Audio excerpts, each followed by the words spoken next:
আসসালামু আলাইকুম। এখন শীতকাল। আপনারা অনেকেই বিভিন্ন জায়গায় ঘুরতে যাচ্ছেন বন্ধুদের সাথে, কেউ গ্রামে যাচ্ছেন।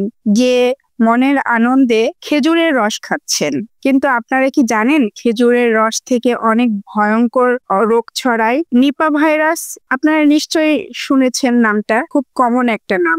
বিগত কয়েক বছর যাবত আমাদের দেশে এটার প্রভাব অনেক বেশি। এটা জেনেটিক ভাইরাস যা প্রাণী থেকে মানুষে ছড়ায়। এটা একটা আরএনএ ভাইরাস। এই সংক্রমণের কোনো লক্ষণ নাও দেখা দিতে পারে, বা জ্বর, কাশি, মাথা ব্যথা, শ্বাসকষ্ট, বিভ্রান্তি, বিভিন্ন ধরনের সমস্যা দেখা দিতে পারে।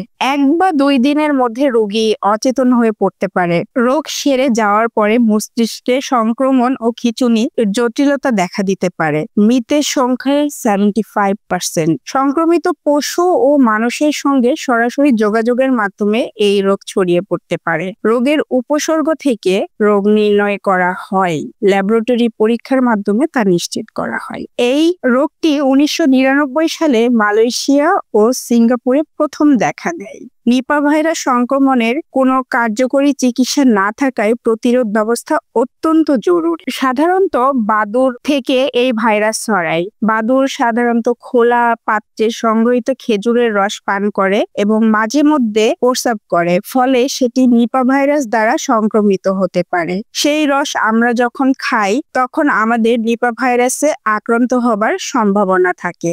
অনেকেই বলে যে নেট দিয়ে পাত্রটা ঢেকে আমরা সংরক্ষণ করি, কিন্তু এতে কোনো লাভ নেই। আবার অনেকে বলে যে আমরা ঠান্ডা রস বিক্রি করি, এটা তো আরো বেশি ক্ষতিকর। ফ্রিজে রাখার পরে এই ভাইরাসটা আরো বেশি প্রখর হয়, অনেক বেশি বেড়ে যায়। এইটা মানুষের মধ্যে থেকে মানুষের মধ্যে চলে যেতে পারে। 2024 সালে মা থেকে সন্তানের কাছে এটা চলে গেছিল। মায়ের দুধ সন্তান যখন পান করছিল, সেখান থেকে সন্তান এই ভাইরাসে আক্রান্ত হয়েছিল, পরিশেষে মৃত্যুবরণ করে। আমাদের দেশে এই ভাইরাসটা অনেক বেশি প্রচলন হয়ে গেছে। এই জন্য আপনারা খেজুরের রস খাওয়ার আগে অবশ্যই অনেক চিন্তা ভাবনা করে খাবেন, কিন্তু আমার মতে এটা না খাওয়াই ভালো। ধন্যবাদ সবাইকে।